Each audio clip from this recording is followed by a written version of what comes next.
शादी के बाद शौहर को कारोबार में बार बार नुकसान हो रहा था। उसका सारा पैसा डूब गया। शौहर ने मुझे मनहूस कहकर तलाक दे दी। सास ने भी मुझे बहुत मारा और बोली जब से आई है उसके बेटे का कारोबार तबाह हो गया है। मैं रोती हुई वहां से चली गई। मुझे यतीम का कोई नहीं था। मैं एक फैक्ट्री में जॉब करने लगी। वहां मालिक को हर माह लाखों का मुनाफा होने लगा। वह कहता जब से मैं आई हूं मैंने एक फैक्ट्री से 5 फैक्ट्रियां बना ली है। एक दिन ऑफिस में बुलाकर मुझे निकाह का पैगाम दिया, मगर उसका चेहरा देखकर मेरा कलेजा मुंह को आ गया। मैं जमीन पर बैठकर रोने लगी क्योंकि वह तो मेरा मैं यतीम होने के बाद अपने खाला खालू के पास रहती थी। जिस दिन मेरे लिए पहला रिश्ता आया उन्होंने फौरन से मेरा रिश्ता तय कर दिया क्योंकि उनके लिए सिर्फ एक बोझ थी और वह मुझसे जान छुड़वाना चाहते थे। लड़के का नाम हसन था और उसका बाप अंकल जबार मेरे मरहूम बाप का दोस्त था। हसन बैरूने मुल्क से आया था। हमारा सादगी से निकाह हुआ और खालू ने मुझे रुखसत कर दिया। मैं दुल्हन बनी बैठी थी। जब हसन कमरे में आया उसके चेहरे पर कोई जज्बात नहीं थे। उसने कहा, यह सब अब्बा की मर्जी से हुआ है। मैं इस शादी में राजी ना था। मैंने नजरें झुकाकर बस इतना कहा, मुझे मालूम है। उसने फिर कोई बात ना की, बस उठकर बाहर चला गया। दरवाजा धीरे से बंद हुआ और मैंने सोचा शायद इस दरवाजे के साथ ही हमारे बीच की सच्चाई भी बंद हो गई है। अगले दिन नाश्ते पर मैंने सास के पास बैठने की कोशिश की तो उन्होंने प्लेट हटाकर कहा, तुम अपना नाश्ता अपने कमरे में ले जाया करो, मेरी नींद खराब नहीं करो। मुझे कुछ कहने की जरूरत ही ना थी। वही खामोशी मेरी आदत बन गई। एक दिन अंकल ने मुझे अपने साथ बाजार ले जाने को कहा। रास्ते भर वो मेरी माँ की बातें करते रहे। तुम्हारी माँ बहुत हौसले वाली औरत थी। वो होती तो तुम्हारे लिए कुछ और सोचती। मैंने कहा, अगर वह जिंदा होती तो शायद मैं यह सब सहने के काबिल ना होती। अंकल चुप हो गए। घर वापस आए तो हसन के कमरे से तेज आवाजें आ रही थी। वो अपनी माँ से बहस कर रहा था। यह सब अब्बा की मर्जी थी। मैंने तो कभी कहा भी नहीं। फिर आप मुझे क्यों कोस रही है? सास की आवाज बुलंद हुई। इसलिए कि वह लड़की तुम्हारे काबिल नहीं। तुम्हारी शादी तो तुम्हारे मामू की बेटी से तय थी। सब कुछ बर्बाद कर दिया उस अनजान पर। मैं दरवाजे के पीछे से हट गई। दिल चाहा भाग जाऊं वहां से, मगर कहाँ। शाम को हसन फिर मेरे कमरे में आया। इस बार उसकी आंखों में कुछ नरमियां थी। शायद वो बहस ने थका दिया था या शायद मेरी खामोशी ने। तुम कुछ बोलती नहीं हो, कुछ कहना चाहो तो कह सकती हो। मैंने सिर्फ इतना कहा, मैं बोलूंगी तो शायद आपको और उलझन हो। उसने गौर से मुझे देखा, फिर बोला, तुम खूबसूरत हो, शायद इसीलिए अब्बा ने तुम्हें चुना। मैंने हल्की सी मुस्कुराहट दबाई। यह पहला जुमला था जिसमें मुझे अपनी मौजूदगी का कोई निस्बत हवाला मिला, चाहे वो खूबसूरती ही क्यों ना हो। अंकल जबार की जिंदगी जैसी हमारे लिए एक छत थी। उनके होते सब खामोश शिकायतें दब जाती थी। लेकिन वो छत अचानक गिर गई। सुबह का वक्त था। मैं नाश्ता बना रही थी कि बाहर शोर सुनाई दिया। दरवाजा खोलकर देखा तो मुलाजमा भागती हुई आ रही थी। उसके मुंह से बस एक जुमला निकला, साहब को सांस नहीं आ रहा। सब कुछ रुक गया। हसन और सास भागे। मैं पीछे पीछे। अंकल जबार सोफे पर गिरे हुए थे। उनका चेहरा जर्द हो चुका था। अस्पताल ले जाने की कोशिश की, लेकिन वो जाने कब जा चुके थे। डॉक्टरों ने सिर्फ रस्मी ऐलान किया, हार्ट अटैक था। मौके पर ही इंतकाल हो गया। वो लम्हा ऐसा था जैसे घर से रोशनी का आखिरी चिराग बुझ गया हो। चंद दिन बाद जब ताजियत करने वाले चले गए और घर फिर सन्नाटे में डूबा तब सास की नजरें बदल गई। वो एक दिन मेरे कमरे में आई, दरवाजा जोर से खोला और बोली, जब से यह मनहूस घर में आई है कोई दिन चैन का नहीं देखा। मैं कुछ बोल भी ना सकी। बस उनकी आंखों में अजीब वहशियत थी, जैसे मैं कोई साया हूँ। हसन ने पहले तो कुछ ना कहा। वो खुद सदमे में था। लेकिन फिर कारोबार में मसाइल आने लगे। अंकल के बाद हसन ने फैक्ट्री संभालने की कोशिश की, लेकिन हर दिन कोई ना कोई मसला। कहीं कच्चे माल की किल्लत, कहीं मजदूरों की हड़ताल, कहीं आर्डर कैंसिल। एक दिन वह गुस्से से घर आया, दरवाजा जोर से बंद किया, सीधा कमरे में आया और बोला, पता नहीं क्या चल रहा है। हर तरफ नुकसान ही नुकसान। मैंने कहा मैं कुछ मदद कर सकती हूँ। उसने मुझे घूर कर देखा। तुम क्या समझोगी कारोबार को? बस दुआ करो कि सब ठीक हो। शायद वो गुस्से में था, लेकिन उसके अल्फाज मेरे अंदर तीर की तरह उतर गए। शाम को जब मैं किचन में काम कर रही थी, सास अपनी बेटी के साथ बैठी थी। मैंने सुन लिया जब वो बोली, बस अल्लाह बचाए, अब इस लड़की की नूसत से पहले शौहर अब कारोबार सब कुछ खा गई। ननंद ने भी हाँ में हाँ मिलाई। अम्मी आपने पहले ही कहा था, लेकिन अंकल को कौन रोक सकता था? सास की आवाज थोड़ी और बुलंद हुई। यह तो आई और हमारी जिंदगी उजड़ गई। पता नहीं अब क्या बाकी रह गया है जो यह बर्बाद करेगी। मैं चुपचाप अपने आंसू साफ करके वापस कमरे में चली गई। हसन से कुछ कहना बेफायदा था, क्योंकि उसके चेहरे पर भी अब शिकवे लिखे जा रहे थे। एक दिन जब हसन फैक्ट्री से लौटा तो सास ने उससे रोकर कहा, बेटा तुम उससे अलग हो जाओ, यह लड़की तो तुम्हारे लिए बदकिस्मती लेकर आई है। हसन ने गुस्से से हाथ झटका। अम्मी प्लीज, अब्बा के बाद सब कुछ मेरे सर पर है, मुझे काम करने दें। सास खामोश हो गई, लेकिन उनके चेहरे पर एक ऐसी खामोशी थी जो तूफान से पहले की होती है। कुछ दिन बाद जब मैंने खाने की मेज पर चावल रखे, सास ने प्लेट उलट दी। यह चावल है या नमक का ढेर? कुछ सीखा भी है जिंदगी में या बस खूबसूरती पर ही नाज है? हसन वहीं बैठा था। उसने एक नज़र मुझे देखा, लेकिन कुछ ना बोला, बस पानी का गिलास उठाकर पीने लगा। घर का माहौल अब हर दिन मजीद बोझल होता जा रहा था। हसन की आंखों में अब वह नरमी नहीं रह गई थी जो पहले कभी कभार नजर आती थी। सास का अंदाज पहले ही तल्ख था, लेकिन अब जैसे हर वक्त मौका तलाश करती थी कि मुझ पर कुछ फेंक सके। कभी अल्फाज, कभी इल्जाम, कभी नजर। मैं बस अपने कमरे की दीवारों को देखती, जिन्होंने मेरे सारे आंसू खामोशी से जज़ब कर लिए थे। हसन दिन भर फैक्ट्री में रहता, लेकिन शाम को आकर भी कोई बात नहीं करता। मैं खाना बनाकर रख देती, वो खा लेता। कभी बगैर कुछ कहे कभी एक जुमला बोल देता, नमक तेज है। एक शाम मैं किचन में थी कि हसन का फोन मेज पर पड़ा बजने लगा। स्क्रीन पर एक अजनबी नंबर और साथ एक लड़की का नाम था। एनी फोन बार बार बजता रहा। मैंने सोचा शायद कोई जरूरी बात हो। हिचकिचाते हुए फोन उठाया। हेलो। सामने से एक नाजुक सी आवाज आई, हसन तुम आज नहीं आ रहे? मैं कब से वेट कर रही हूँ। मैं जैसे पत्थर की हो गई। सिर्फ इतना बोली, यह कौन? दूसरी तरफ खामोशी हुई। फिर कॉल कट गई। मैंने फोन नीचे रखा ही था कि हसन कमरे में आ गया। उसने मेरे हाथ में फोन देखा, फिर चेहरा बदला। तुमने मेरा फोन क्यों छेड़ा? कॉल आ रही थी, मैंने बस उठाया। उसने जोर से मेरा बाजू पकड़ा। तुम कौन होती हो? मेरे फोन पर बात करने वाली। मैंने बस कॉल उठाई थी। उसने इतनी जोर से मुझे धक्का दिया कि मैं पीछे जाकर दीवार से लगी। अगले लम्हे उसका हाथ मेरे चेहरे पर पड़ा। अपनी हदूद में रहो जकिया, मैं तुम्हें बर्दाश्त कर रहा हूँ, लेकिन यह हरकतें ना करो। मैं वहीं बैठ गई, चेहरा पर हाथ रखकर आंखों से आंसू बहने लगे, मगर अब किसी के लिए कुछ कहना बाकी ना रहा था। हसन बाहर निकल गया। दरवाजा जोर से बंद करके अगली सुबह सास आई। मेरे चेहरे की सूजन देखकर अंकारा मारा। हाँ, आखिरकार हसन ने समझा कि तुम्हें कैसे काबू में रखना है। अम्मी मैंने कुछ गलत नहीं किया था, बस अब शिकायत ना करो। हमने तुम पर एहसान किया है, यह याद रखो। मैं खामोश हो गई। अब किसी वजहात का फायदा नहीं था। उसी दिन जब मैं कपड़े धो रही थी, सास ने मेहमान खाने से आवाज दी, जकिया यहाँ आओ।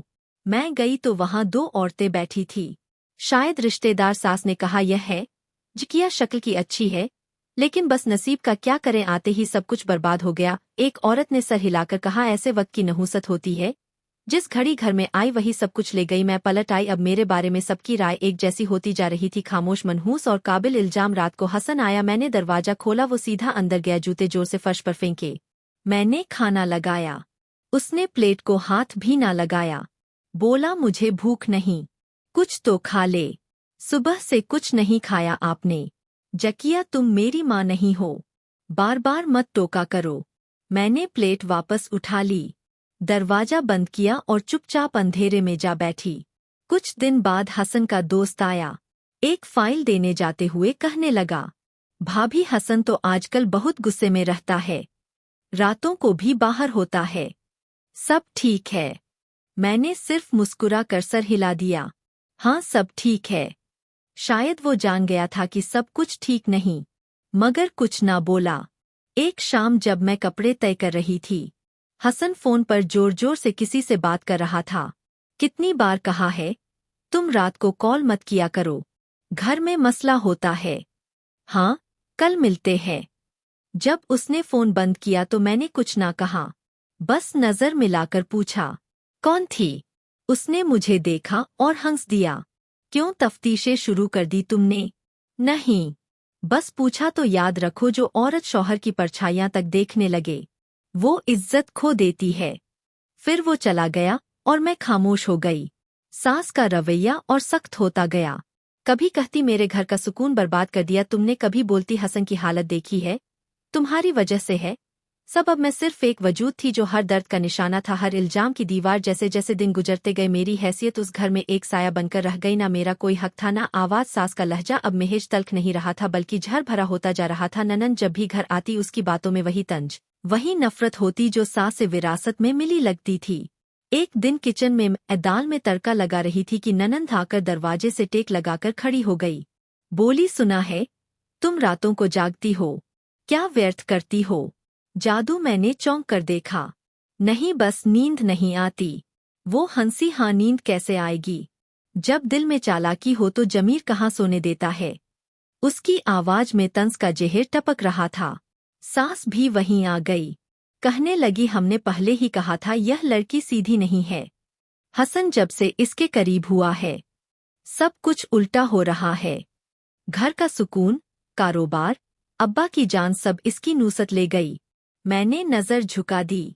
अब दिल में कोई रद्दे अमल नहीं उभरता था, बस यह सुनकर चुप हो जाना। यही मेरी आदत बन चुकी थी। उसे शाम हसन घर देर से आया। उसके चेहरे पर थकन के साथ झुंझुलाहट भी थी। मैंने पानी दिया तो कहा, हर दिन एक नई मुसीबत। मजदूर हड़ताल पर चले गए और ऊपर से कर्ज देने वाले फोन पर फोन कर रहे हैं। मैंने आहिस्ता से कहा, किसी से बात करें, किसी माहिर से मशवरा ले लें। उसने घूर कर देखा। तुम्हें क्या पता तुम्हारा काम है सिर्फ किचन संभालना, दिमाग मत दो मुझे। अगले दिन सास ने गले में काला धागा डाला। मैंने पूछा, अम्मी खैरियत है? उन्होंने अजीब नजरों से देखा। तेरे असर से बचने के लिए नजरे बद और तेरे काले साए से बचने को।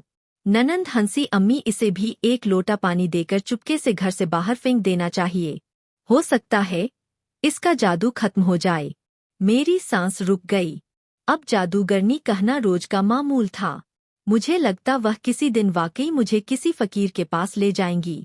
जब खाला का फोन आया दिल को थोड़ी ढारस मिली। उनकी आवाज अब भी वही मोहब्बत से भरी थी। जकिया बेटी कैसी हो? मैं रोने से खुद को रोक ना सकी। सिर्फ इतना कहा, सब अच्छा नहीं है, मैं आऊं?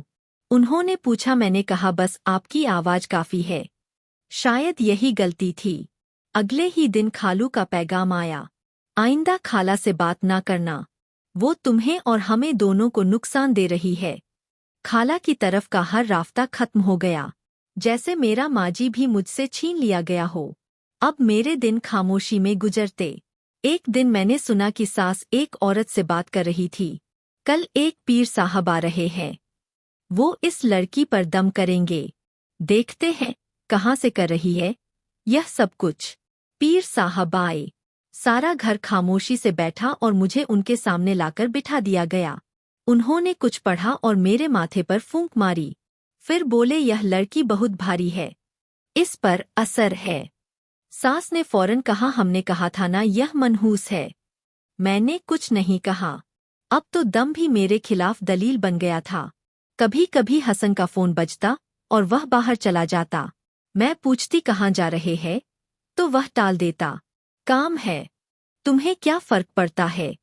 एक दिन किचन में चाय बनाते वक्त मैंने ननंद को किसी से फोन पर बात करते सुना। हाँ, वो हसन की बीवी। अरे बस शक्ल अच्छी है, वरना वो सब कुछ बर्बाद कर चुकी है। हसन भी अब तंग आ चुका है। देखना कुछ दिनों में छोड़ देगा। मुझे अपनी समात पर शक हुआ, लेकिन मैं जानती थी इन बातों में सच्चाई छुपी थी। हसन की सर्द मेहरी सास की जहरीली जुबान, खाला से दूरी, सब एक ही सिलसिले की कड़ियां थी। अब कोई दिन ऐसा न गुजरता जब मेरी जात को ना कुरेदा जाता। कभी खाने में नमक कम, कभी कपड़े वक्त पर ना धुले, कभी पानी देर से दिया। हर बात पर इल्जाम, और इन इल्जामात के साथ मेरा दिल जैसे अंदर ही अंदर पिघल रहा था। मैं अब जिंदा थी, लेकिन किसी और के ताने सहने के लिए, किसी और की मायूसी का बोझ उठाने के लिए। मुझे यकीन था यह अंधेरा मजीद गहरा होने वाला है, क्योंकि इस घर में, इस जिंदगी में अब मेरे लिए सिर्फ तन्हाई रह गई थी और इल्जाम। सुबह का वक्त था। मैं किचन में आटा गूंद रही थी कि सास ने जोर से बर्तन मेज पर मारा। यह क्या सालन बनाया है? नमक तक का होश नहीं। दिनब दिन काम में लापरवाही बरती जा रही है तुम्हारी। मैंने आहिस्ता से कहा, अम्मी अगर जायका ठीक नहीं लगा तो कुछ और बना देती हूँ। उन्होंने हाथ उठाया और मेरे कंधे पर जोर से चुटकी काटी। अब जुबान भी चलने लगी है। जिस दिन से आई हो तबाही ही तबाही है। मेरे बेटे का कारोबार बर्बाद, घर बर्बाद, सुकून बर्बाद। मैं खामोश हो गई। आंखों में आंसू आने लगे, लेकिन जब्त कर गई। ननंद ने हंसते हुए कहा, अम्मी इस पर बातों का असर कब हुआ है? जब तक किसी पीर को बुलाकर ना निकलवाओ यह नहीं जाएगी। सास ने बर्तन उठाकर मेरी तरफ फेंका। वो बर्तन जमीन पर जा गिरा और शोर हुआ, चल निकल यहाँ से। वो होई, आज के बाद ना तेरी शक्ल देखूंगी ना तेरी नुसत। पीछे हटी। उनके हाथ में लकड़ी का डंडा था। उन्होंने जोर से मेरी कमर पर मारा, निकल जा मेरे घर से अभी इसी वक्त। अम्मी प्लीज, मैं कहाँ जाऊं? मैंने हाथ जोड़ दिए, जहन्नुम में जा, लेकिन मेरे दरवाजे के अंदर दोबारा ना दिखाई देना। उन्होंने मेरा बाजू पकड़ा, घसीटते हुए दरवाजे की तरफ ले गई। दरवाजा खोला। मोहल्ले की औरतें सामने से गुजर रही थी। मैं हिचकिचा रही थी, लेकिन सास ने मुझे जोर का धक्का दिया। मनहूस औरत निकल। मैं गली में जा गिरी। हाथ छिल गया, माथे से खून की बूंद टपकी। इर्द-गिर्द लोग रुक गए, लेकिन कोई आगे न आया। उसी लम्हे एक आवाज सुनाई दी, अम्मी यह क्या कर रही हैं आप? देवर मोहसिन तेजी से मेरे करीब आया। उसने मुझे सहारा दिया। भाभी आप ठीक है? मैंने थके हुए लहजे में कहा, मैं ठीक हूँ। मोहसिन ने सास की तरफ देखा। यह सब क्या है? मार रहे हो आप इन्हें? गली में धकेल दिया। सास जोर से चिल्लाई, तू हट जा मेरे रास्ते से। मोहसिन, इस औरत ने सब कुछ बर्बाद कर दिया है। तेरे भाई को खा गई, अब घर खा रही है। मोहसिन ने मेरी पेशानी से खून साफ किया। अम्मी होश करें, सब कुछ बर्बाद किया है तो आपके रवैया ने, इस औरत ने नहीं। यह तो खामोशी से सब सहती आई है। हाँ हाँ, सास ने तंजिया कहका मारा। अब यह जादूगरनी तुम भी चल गई, सबको अपने जाल में फंसा रही है। तू भी दिन रात इसके कमरे में दिखाई देता है। क्या चल रहा है तुम दोनों के बीच? मोहसिन का चेहरा सर्द हो गया। अम्मी यह आप क्या बोल रही है? आप जानती भी है आप किस पर इल्जाम लगा रही है। सब जानती हूँ, सास चीखी। एक दिन सब सामने आएगा। तुम जैसे भाई अब भाई नहीं रहे। मोहसिन ने मुझे कंधे से सहारा दिया। आप अंदर चले भाभी। नहीं मोहसिन, मैंने आहिस्ता से कहा, अब मैं यहाँ नहीं रह सकती। मुझे मत रोको। आपका कोई ठिकाना नहीं और ना ही इस हाल में कहीं जा सकती है। मैंने नरमी से कहा, बस और बर्दाश्त नहीं होता। उसने मजबूती से कहा, मैं देखूंगा कौन निकालता है आपको इस घर से। वो मेरा हाथ थामे मुझे अंदर ले आया। इर्द-गिर्द के मोहल्लेदार अब भी दरवाजे के पास खड़े देख रहे थे। सास ने मोहसिन का बाजू झटकने की कोशिश की। छोड़ो इसे मोहसिन। मोहसिन ने गुस्से से कहा, अब आप कुछ नहीं कहेंगी। मैं खुद बाप की जायदाद का हिस्सेदार हूँ और यह घर भी मेरे बाप की मलकियत है। अगर इस घर में किसी को हक है तो भाभी को भी है। सास वो सिर से चुप हो गई। मैं अंदर आकर वहीं बैठ गई जहां कभी मेरी जगह हुआ करती थी। दिल जैसे रुक सा गया था। ननंद ने खामोशी से मोबाइल पर कोई मैसेज किया। गालिबन हसन को कुछ देर बाद हसन आया। सीधा मेरे पास आया। यह सब क्या हो रहा है? मोहसिन ने सब कुछ बताया। हसन खामोशी से सुनता रहा, फिर सास की तरफ मुड़कर बोला, अम्मी आपने वाकई भाभी पर हाथ उठाया, गली में धक्का दिया। सास ने कहा, हाँ, क्योंकि यह सब कुछ बर्बाद कर रही है और अब तो तेरे भाई को भी काबू में कर लिया है। हसन ने एक नज़र मुझ पर डाली। मैं चुप बैठी थी, चेहरा सूझा हुआ, आंखें सुर्ख। हसन कुछ लम्हे चुप रहा, फिर आहिस्ता से बोला, यह सब बहुत गलत हो रहा है। मोहसिन ने कहा, अब भी वक्त है। हसन भाई खुद देख ले कि कौन आपके खिलाफ है और कौन आपके साथ। हसन ने नजरें चुरा ली। सास ऊंची आवाज में बोली, बस कर दो तुम दोनों। दोनों ने उस लड़की के शहर में आकर मेरी जुबान बंद कर दी। मैं आहिस्ता से उठी। मैं यहाँ नहीं रह सकती। मोहसिन ने मेरी तरफ देखा। आप अब अकेले नहीं हैं। मैं देखूंगा कौन आपको निकालता है। एक दिन उसने सब कुछ बदल दिया था। अब घर में खामोशी नहीं थी, बल्कि बेतमादी की दीवार खड़ी हो चुकी थी, जिसके दोनों तरफ अब रिश्ते चुप खड़े थे। घर की फिजा अब मुकम्मल तौर पर झर आलूद हो चुकी थी। मोहसिन के मेरे हक में बोलने के बाद सास की आंखों में सिर्फ एक मकसद बाकी रह गया था, मुझे इस घर से निकालना हर कीमत पर।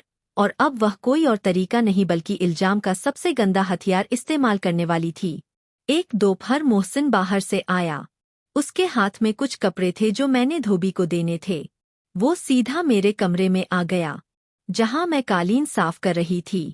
भाभी, यह कपड़े दे देना शाम तक। वो रखकर पलटा ही था कि दरवाजे पर सास खड़ी थी। उनकी आंखें सुर्ख थी और चेहरे पर वही झटकता हुआ तंज। वाह वाह, दिन दहाड़े कमरे में छुप कर मिल रहे हो। अब तो पर्दे का लिहाज भी खत्म। मोहसिन चौंका। अम्मी, आप क्या बात कर रही है?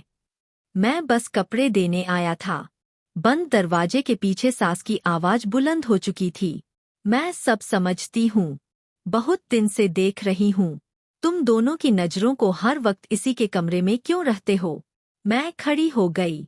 अम्मी, यह इल्जाम क्यों लगा रही है? चुप, वो चीखी, अब मुंह मत खोलो। बदकिरदार औरत, मेरे दोनों बेटों को खराब कर दिया तूने। मोहसिन ने आगे बढ़कर कहा, अम्मी होश करें, आप हद पार कर रही है। तू ही बता, किस रिश्ते से बार बार उसके कमरे में आता है? भाई हो या कुछ और? मोहसिन का चेहरा सख्त हो गया। मैं भाई हूँ और हमेशा रहूंगा, लेकिन आप जो इल्जाम लगा रही है वो किसी माँ को जेब नहीं देता। सास ने शोर मचाया। ननंद दौड़ती हुई आई। क्या हुआ अम्मी? सब कुछ बर्बाद हो गया बेटी। सास रोते हुए बोली, तुम्हारी भाभी और मोहसिन को हाथों पकड़ लिया। ननंद ने नफरत से मुझे घुरा। मैं तो पहले दिन से कहती थी, यह लड़की सीधी नहीं। कमरे का दरवाजा धड़ाक से खुला। हसन अंदर आया। उसका चेहरा गुस्से से तिम रहा था। यह सब क्या है? उसने दर्शती से पूछा। सास आगे बढ़ी। बेटा, जो आंखों के सामने हुआ उसे बताने की क्या जरूरत? अभी देखा मैंने, तुम्हारी बीवी तुम्हारे भाई के साथ अकेली थी। हसन का चेहरा जैसे जम गया हो। उसने एक नज़र मुझ पर डाली, फिर मेरी तरफ पलटा। यह सच है हसन? हसन, खुदा के लिए मुझे सुन लो। यह सब झूठ है। वह सिर्फ कपड़े देने आया था। चुप, मैंने नज़र चुराई, जैसे हकीकत से नजरें चुराना आसान हो। नर्स ने पानी दिया। आपने बहुत कुछ सहा है, लेकिन अब संभलने का वक्त है। 2 दिन बाद एक समाजी कारकुन आई। नरम लहजा, शफाफ आंखें। हमने आपके लिए शेल्टर होम का इंतजाम किया है। वहां आपको हिफाजत भी मिलेगी और नया आगाज भी। मैं खामोश रही। अब फैसले मेरी मर्जी से नहीं, हालात के मुताबिक हो रहे थे। शेल्टर होम का दरवाजा धीरे से खुला। अंदर खामोश राहदारी थी। दीवारों पर कुछ अधूरे ख्वाबों की तस्वीरें। कमरे में मुझे एक बेड दिया गया। साथ वाली चारपाई पर बैठी एक औरत ने मुस्कुराकर कहा, नहीं हो, नाम क्या है? मैंने आहिस्ता कहा, जकिया। वो बोली, मैं शाहिदा हूँ। यहाँ सबका माजी उलझा हुआ है, लेकिन एक बात याद रखना, यहाँ कोई किसी को मनहूस नहीं कहता। वो रात मैंने चुपचाप छत को तकते गुजारी। नींद तो मुद्दतों से मेरी दुश्मन थी। अगली सुबह मैडम सबा, जो शेल्टर की इंचार्ज थी, आई। बोली, जकिया, अगर तुम चाहो तो काम कर सकती हो। कुछ फैक्ट्रियों से बात की है। मेहनत करोगी तो अपने पैरों पर खड़ी हो सकोगी। मैंने पहली बार खुद से पूछा, क्या मैं फिर से कुछ बन सकती हूँ? जवाब में खामोशी मिली। लेकिन एक हल्की सी हामी के साथ 2 दिन बाद मुझे एक तौलिया की फैक्ट्री में ले जाया गया। मालकान आम से लोग थे लेकिन माहौल मुनासिब लगा। पहली बार मुझे लगा जैसे मैं काम करने के काबिल हूँ। यह कपड़ा कुतरना है, साइज एक जैसा हो और वक्त का ध्यान रखना, सुपरवाइजर ने कहा। मेरे हाथ लें, लेकिन मैंने हाँ सर हिलाया। शुरुआत मुश्किल थी, हाथ छिलने लगे, गर्दन में दर्द होने लगा, लेकिन मैं हर वक्त काम पर जाती, वापस आती और खामोशी से सोती। एक दिन शाहिदा ने पूछा कैसा लग रहा है। मैंने कहा दर्द होता है, लेकिन दिल थोड़ा हल्का होता जा रहा है। फैक्ट्री में काम करते 1 महीना हो चुका था। अब कपड़े कोने में हाथ रवानी से चलने लगे थे। मेरी हाजिरी अच्छी थी। सुपरवाइजर ने कहा तुम मेहनती हो, शायद कुछ दिन बाद अगले सेक्शन में लगा दे।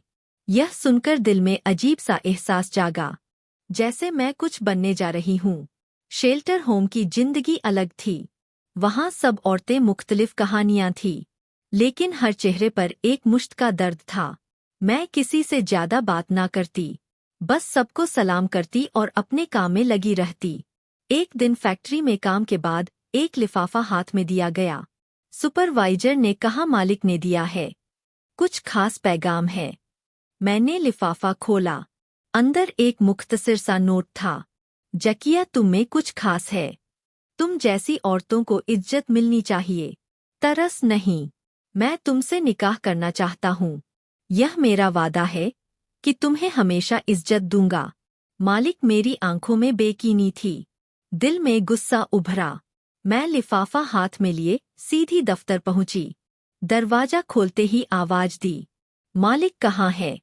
जवाब में कुर्सी घूमी, सामने मोहसिन बैठा था। चंद लम्हे हर शय रुक गई। तुम मोहसिन ने उठकर कहा बैठो जकिया, यह सब क्या है?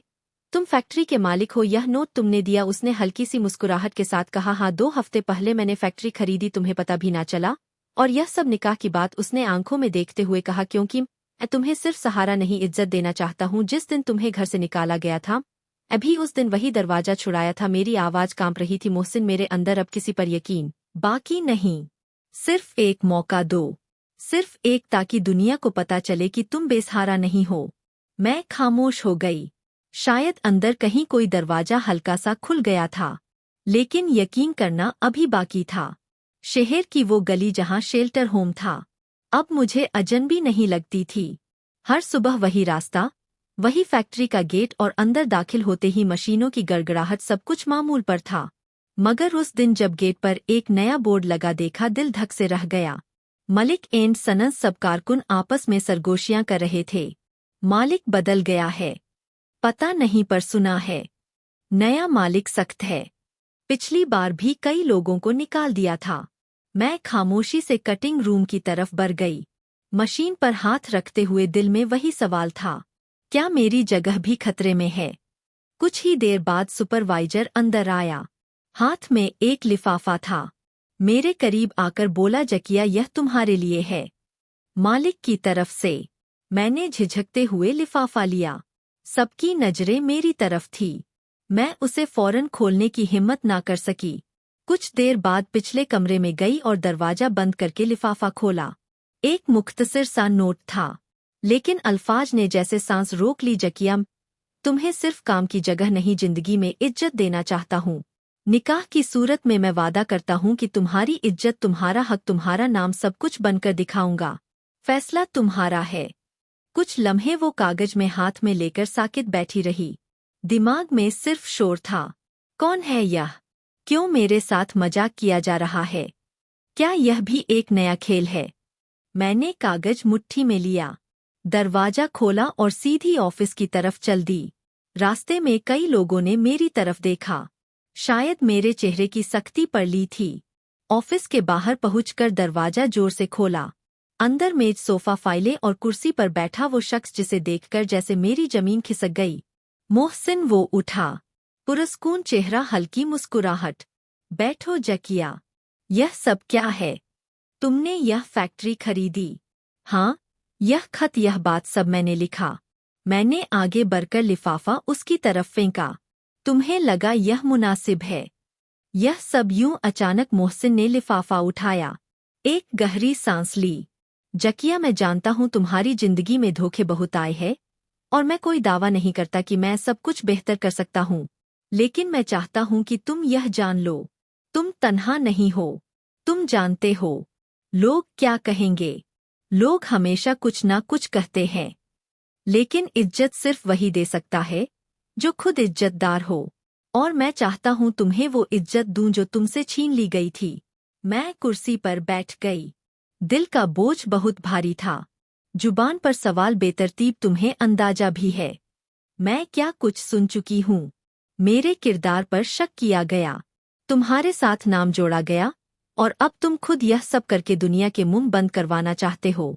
मोहसिन ने कहा, नहीं, मैं तुम्हें अपना नाम देकर दुनिया को दिखाना चाहता हूँ कि तुम पाक हो और सबसे बढ़कर तुम काबिल हो। मैंने नजरें चुरा ली। सामने दीवार पर एक कैलेंडर हल्की हवा से थरथरा रहा था। मैं फैसला फौरन नहीं दे सकती। तुम्हें वक्त लेने की जरूरत नहीं। नहीं जकिया, यह जिंदगी है। इनकार या इकरार से ज्यादा अहम तुम्हारी खुद ही है। अगर तुम यह समझो कि तुम्हें मेरा साथ चाहिए, यह दरवाजा हमेशा खुला रखूंगा। मैं आहिस्ता से उठी, दरवाजे की तरफ बढ़ी, हाथ दरवाजे के हैंडल पर रखा, फिर मुड़ी। मोहसिन, क्या तुम सच में समझते हो मेरी जिंदगी किसी इज्जत के काबिल है? उसने पलटकर कहा, तुम्हारी खामोशी, तुम्हारा सब्र, तुम्हारे जख्म, यह सब तुम्हारी असल इज्जत है। और मैं बस एक साथी बनना चाहता हूँ, मुहाफिज नहीं। मैं कुछ बोल ना सकी, बस दरवाजा खोला और बाहर आ गई। सूरज अब भी वैसा ही चमक रहा था जैसे कुछ बदला ही ना हो, लेकिन मेरे दिल में कोई खामोश सी हलचल थी। शायद यह नई जिंदगी की दहलीज थी, शायद अभी कुछ फैसला बाकी था। फैक्ट्री के ऑफिस से निकलते हुए मेरे कदम खुद ब खुद रुक गए थे। एक लम्हे को दिल चाहा भाग जाऊं कहीं बहुत दूर, जहां कोई पहचान ना हो, जहां कोई सवाल ना करे कि तुम कौन हो, कहां से आई हो और क्यों हर दरवाजे से धकेल दी गई हो। लेकिन मैं भाग नहीं सकी। वो अल्फाज जो मोहसिन ने कहे कानों में गूंज रहे थे, मैं तुम्हें इज्जत देना चाहता हूँ, मुहाफिज नहीं बनना चाहता। अगले चंद दिन मामूल के मुताबिक गुजरे। मैं हर सुबह फैक्ट्री जाती, मशीनों के शोर में अपना जहन खो देती, लेकिन हर बार जब मालिक का कमरा सामने आता निगाहें खुद ब खुद झुक जाती। सुपरवाइजर ने एक दिन आकर कहा, जकिया, मालिक ने बुलाया है। दिल जैसे फिर हलक में आ गया। खामोशी से उठी और ऑफिस की तरफ बढ़ी। दरवाजा खोला। मोहसिन अपनी जगह पर बैठा हुआ था। इस बार वह खड़ा नहीं हुआ, बस निगाहें उठाकर कहा, बैठो। मैं कुर्सी पर बैठ गई, दोनों हाथ आपस में गुंदे हुए थे। परेशान लग रहे हो? मोहसिन ने सवाल किया। मैंने नजरें नहीं उठाई, बस थकावट है। जकिया, मैं जानता हूँ तुम्हें मेरी बातें उलझा रही है, लेकिन मैं कोई जज्बाती फैसला नहीं कर रहा। मैं तुम्हें बरसों से जानता हूँ, तुम्हारी खामोशी, तुम्हारा अंदाज, तुम्हारा सब्र, सब कुछ देखा है। मैंने हल्की आवाज में कहा, मोहसिन, यह सब बहुत जल्दी है। नहीं, यह देर से है। वह दिन याद है जब तुम्हें घर से निकाला गया था। मैंने माँ से झगड़ा किया, भाई से थप्पड़ खाया, लेकिन तुम्हें जाने ना दिया। तब भी चाहा था कि कुछ कर सकूं, लेकिन तुमने कहा था मत रोको मुझे, तुम्हारी वजह से यह सब हुआ है। यह जुमला आज भी सीने में चुभता है। मैं खामोश रही। लम्हे भर को नजरें उसकी आंखों में डाली, जहां कोई इल्तजा नहीं, फकत यकीन था। तुम्हें पता है, मैं यहाँ से लंदन वापस जा सकता था, मेरे पास सब कुछ था, लेकिन मैं वह सब छोड़ आया, बस यह साबित करने के लिए कि तुम बेसहारा नहीं हो। दुनिया को क्या लगेगा मोहसिन? मैंने सवाल किया, वो जो पहले ही इल्जाम लगा चुकी है, अब तो उसकी तस्दीक हो जाएगी। मोहसिन के आवाज में थोड़ी सख्ती आई। दुनिया को कुछ ना कुछ तो कहना है, लेकिन अगर हम अपनी जिंदगी लोगों की जुबान से चलाएंगे तो सुकून कभी नहीं आएगा। मैं चाहता हूं तुम मेरे साथ एक नई जिंदगी शुरू करो, मेरे बराबर होकर, किसी तर्ज या एहसान की बुनियाद पर नहीं। मोहसिन, मैं टूटी हुई हूं और मैं कोई जोड़ने वाला नहीं, बस साथी हूं। मैंने आहिस्ता से कहा, तुम वाकई समझते हो कि हम हाँ, और अगर तुम भी यही समझो तो हमें किसी वजाहत की जरूरत नहीं। कमरे में खामोशी छा गई। बाहर मशीनें चल रही थी। वक्त आगे बढ़ रहा था, लेकिन मेरे अंदर जैसे सब साकित हो चुका था। कुछ लम्हों बाद मोहसिन ने कहा, अगर तुम हाँ करो तो निकाह यही होगा। सादगी से फैक्ट्री के अमले के सामने वह सब जिन्होंने तुम्हें मेहनत करते देखा है वही गवाह बनेंगे तुम्हारी नई जिंदगी के। मैंने लंबी सांस ली और पहली बार अपनी आंखों में नमी की बजाय हौसला महसूस किया। ठीक है मोहसिन, लेकिन एक शर्त है। क्या इस रिश्ते की बुनियाद सिर्फ सच पर हो, ना कोई दिखावा ना कोई बदला? मोहसिन ने हल्की सी मुस्कुराहट के साथ सर हिलाया। यह वादा रहा। उठ खड़ी हुई, दिल में अजीब सी नरमी उतर रही थी, जैसे बरसों बाद अंदर की सख्ती टूट रही हो। दरवाजे से निकलते हुए मैंने एक आखिरी बार पलट कर कहा, मोहसिन हमेशा सुनने के लिए हूँ। शायद अब यकीन आ रहा है कि सब कुछ खत्म नहीं हुआ। उसने हल्की आवाज में कहा, नहीं जकिया, अब सब कुछ शुरू होने वाला है। यह वह लम्हा था जब पहली बार मैंने अपनी जिंदगी को अपने फैसले से आगे बढ़ते देखा, और शायद यह मेरा पहला कदम था किसी अपनी जिंदगी की तरफ। निकाह सादगी से हुआ। फैक्ट्री के कमर्शियल हाल में चंद कुर्सियां, एक सफेद चादर, दो गवाह, एक कारी साहब और सब आंखें जो बरसों की थकी हुई थी, मगर उस दिन कुछ उम्मीद से जगमगा रही थी। मोहसिन ने निकाह के बाद हाथ जोड़कर सब मुलाजमीन का शुक्रिया अदा किया। मैं खामोश बैठी थी। मेरे हाथों पर मेहंदी नहीं थी, ना माथे पर झूमर, लेकिन मेरे दिल में एक सुकून जरूर उतर रहा था। निकाह के अगले रोज फैक्ट्री की ऑफिस की बजाय मोहसिन मुझे शहर से बाहर एक सादा मगर खूबसूरत घर ले गया। गाड़ी रोकी तो सामने सफेद दीवारों पर नीले खिड़कियों वाला छोटा बंगला नजर आया। यह घर कैसा लगा? मोहसिन ने पूछा। मैंने हैरत से दरवाजा देखा। यह तुम्हारा है? मोहसिन ने कहा, नहीं, यह तुम्हारा है। तुम्हारी जिंदगी का नया आगाज इसी जगह से होगा। मैंने यह घर तुम्हें जहन में रखकर बनाया है। कोई महल नहीं, मगर हर दीवार में सुकून रखा है। घर में दाखिल हुई तो खाली कमरों में खुशबू थी। एक कमरा मुताला के लिए, एक छोटा सा लॉन और छत पर बैठने के लिए लकड़ी की कुर्सियों का जोड़ा। यह सब तुमने मेरे लिए सोचा? मैंने कहा। मोहसिन ने कहा, क्योंकि मैं जानता हूँ तुम्हें शोर नहीं, सुकून चाहिए। हम दोनों ने वो रात उसी घर में गुजारी। छत पर बैठकर चाय पी, पुरानी बातों पर हल्की मुस्कुराहटें आई और खामोशी हमारी सबसे बड़ी गुफ्तगू बनी। कुछ दिन बाद मैंने फैक्ट्री जाना बंद कर दिया। मोहसिन चाहता था मैं आराम करूं, खुद को वक्त दूं। मैंने पढ़ना शुरू किया, बगीचे में पौधे लगाने लगी। खिड़की के पर्दे खुद से वो घर मेरा बनने लगा, और शायद मैं भी खुद को दोबारा जोड़ने लगी। एक शाम हम दोनों लॉन में बैठे थे कि मोहसिन ने कहा, जकिया, तुमने कभी लिखना सोचा क्या? कहानी तुम्हारी जिंदगी तुम्हारी जुबान में। मैं हंस पड़ी। कौन पढ़ेगा? मोहसिन ने कहा, तुम्हारे लफ्ज़ सच है। सच को सुनने वाले हमेशा होते हैं, चाहे देर से मिले। अगले दिन मैंने एक कॉपी निकाली और पहला सफ़ा लिखा। मेरा नाम जकिया है। हर दिन कुछ ना कुछ लिखती। मोहसिन पढ़ता, तबसरा करता और कई बार बस चुपचाप सर हिलाकर कहता, यह जुमला बहुत वजनी है। जिंदगी हमवार हो गई थी। जो घाव थे वो अब निशान बन चुके थे। एक शाम जब बारिश हो रही थी, मैं खिड़की के पास बैठी चाय पी रही थी। मोहसिन ने आकर मेरे कंधे पर चादर डाली। ठंड लग जाएगी। बारिश की खुशबू में कुछ सुकून है। सुकून तुम्हारे चेहरे पर है जकिया। ऐसा लगता है जैसे जिंदगी हमें वह सब लुटा रही है जो हमसे छीना गया था। लेकिन सुकून हमेशा के लिए नहीं होता। उस दिन सुबह के वक्त दरवाजे पर दस्तक हुई। मैंने मोहसिन को आवाज दी। कोई आया है। वह अखबार पढ़ रहा था। उठा, दरवाजे की तरफ गया। मैं किचन में थी। जब दरवाजा खुला तो कोई अजीब खामोशी छा गई। कौन है? मैंने जोर से पूछा। मोहसिन की आवाज आई, जकिया, तुम इधर आओ। मैं बाहर निकली। दरवाजे पर एक औरत खड़ी थी, सर पर मैली चादर, पाव नंगे, हाथ में प्लास्टिक का थैला। अल्लाह के नाम पर कुछ दे दो बेटा। मैंने जैसे ही उसके चेहरे की तरफ देखा, कदम रुक गए, आंखें फट गई और जुबान पर जैसे सख्त ना रही यह सांस। मोहसिन ने आहिस्ता कहा, हाँ वही है। मैं करीब गई, मेरे कदम लरस रहे थे। उसने मुझे देखकर पहचानने की कोशिश की, फिर थोड़ी देर में चौंक कर बोली, जकिया। मैं खामोश रही।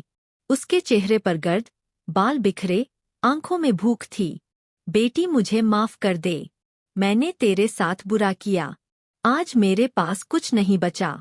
हसन जेल में है, वही लड़की जिसके लिए मैंने तुझे बुरा कहा, वही उसके साथ फरार करके फरार हो गई। मोहसिन ने कुछ कहने की कोशिश की, लेकिन मैंने हाथ उठाकर रोका। आंखों में देखते हुए मैंने कहा, आपको अंदर आने की इजाजत है। अगर दिल से माफी मांगे। उसने कदम पीछे किए। गुनहगार हूँ बेटी, मुझे कुछ नहीं चाहिए, बस माफी। मोहसिन ने दरवाजा खोला। माँ आई, जो कुछ आपने खोया वो आपकी सजा थी, लेकिन जकिया आपको माफ कर चुकी है।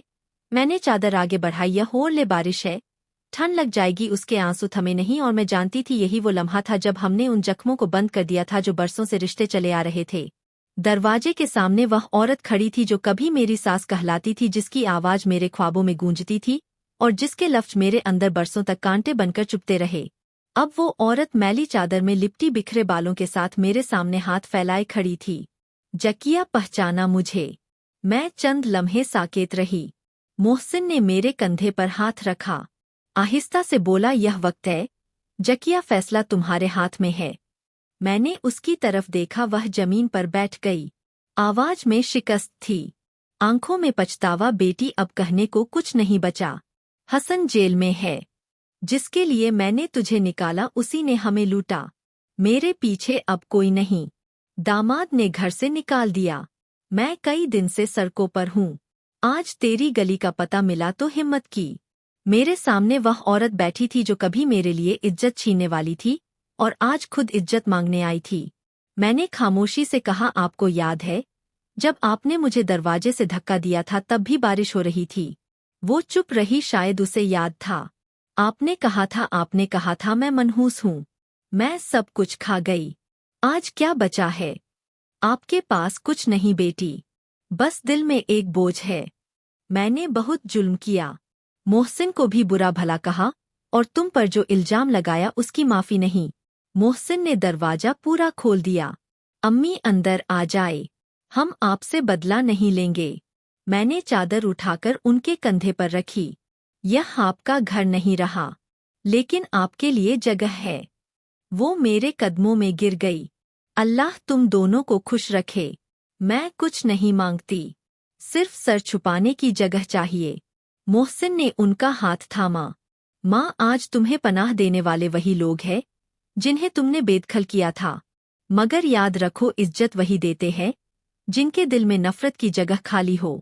हमने उन्हें सहारा देकर अंदर बिठाया। मैंने पानी दिया। मोहसिन ने गर्म कपड़े निकाले। रात को मोहसिन लॉन में मेरे साथ बैठा, बोला, यह वक्त के मार है जकिया। जिन्होंने तुम्हें तोड़ा आज वो खुद बिखर चुके हैं। मैंने कहा, और जो बच गए उन्होंने माफी मांगकर सब कुछ जीत लिया। तुम्हें क्या लगता है हसन को जेल में रहकर अकल आएगी? वो अकल से ज्यादा निदामत की सजा काट रहा है। मोहसिन, उसका गुरूर, उसकी बेवफाई सब उस पर लौट आए हैं। 2 दिन बाद सास को बुखार हो गया। मैंने दवा दीदारी की। वो बार बार कहती तो वाकई मनहूस नहीं थी जकिया। हम खुद बदकिस्मत थे जो तुम्हें समझ ना सके। मैंने सिर्फ इतना कहा, बस अब सुकून से रहे। माजी को अब खत्म समझे। मोहसिन शाम को सब्जी लेकर आया और वह पहली बार बोली, मोहसिन, मैंने तुमसे बहुत बुरा सलूक किया, तुम्हारे किरदार पर शक किया, फिर भी तुमने मेरा साथ नहीं छोड़ा। मोहसिन ने कहा, माँ, जो रिश्ते खून से बने वो गलतियों से खत्म नहीं होते, सिर्फ वक्त लेते हैं ठीक होने में। हम सब ने एक दस्तरखान पर खाना खाया। वही औरत जो कभी मुझे हाथ लगाने से भी मना करती थी, आज मेरे हाथ की बनी चाय पी रही थी। मैं जानती थी माफी से माजी मिट नहीं जाता, लेकिन नई जिंदगी का आगाज जरूर हो सकता है। हफ्ता भर बाद मोहसिन ने कहा, जकिया, मैं चाहता हूँ तुम अपना वो मसूदा मुकम्मल करो जो तुमने लिखना शुरू किया था। वो तुम्हारी कहानी नहीं, हर उस औरत की आवाज है जो सच के साथ जीना चाहती है। मैंने सर हिलाया। उस कहानी का उन्वान मैंने सोच लिया है। मोहसिन ने पूछा, क्या? मैंने कहा, इज्जत वाले ही इज्जत देते हैं। हम दोनों मुस्कुरा दिए। उसी शाम मैंने पहला सफ़ा दोबारा खोला और नीचे लिखा, ये उन सबके नाम जो टूटने के बाद जोड़ने का हौसला रखते हैं, और उनके लिए जो समझते हैं कि ताकत सिर्फ मारने में होती है। दरवाजे पर लगी जंग आलूद घंटी अब खामोश थी। घर में अब कोई शोर ना था, सिर्फ वो सुकून था जिसका वादा मोहसिन ने निकाह के वक्त किया था। अब हमने सबको माफ कर दिया था, और शायद खुद को भी इज्जत देने वाला हमेशा खुद इज्जतदार होता है, और सच्चाई वक्त के साथ खुद को साबित कर देती है। नफरत वक्त ताकत देती है, लेकिन माफी हमेशा दिल जीत लेती है।